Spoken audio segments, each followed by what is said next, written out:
Адыраспанның сіз білмейтін емдік қасиеттері туралы айтатын болам. Адыраспан шөбі қатты улы болғандықтан, емдік шөптерді жақсы білетін маманнан кеңес алып барып, емге қолданғаныңыз дұрыс. Бірінші емдік қасиеті: буындарға суық тиіп қақсап ауырғанда, буын ревматизмге осы адыраспанның шөбімен басындағы түйнек дәндерін ұн сияқты ұнтақтап, таңертең және кешке тамақтан 40 минуттан кейін жарты шай қасықтан 150 грамм жылы сумен ішіп жүрсеңіз, буындардағы суықты кетіреді, буын ревматизмді емдейді.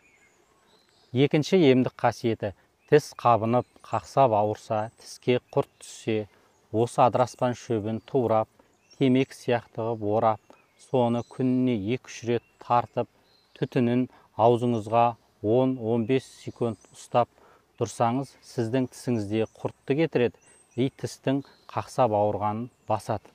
Бірақ сол түтінді жұтуға немесе ішке алуға болмайды.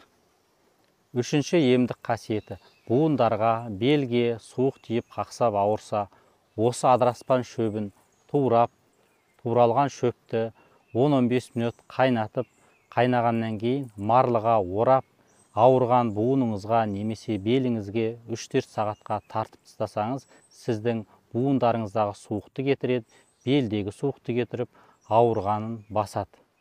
Сонымен бірге қайнаған суына аяғыңызды 30 минут матырып отырсаңыз, аяқтағы суықты алады.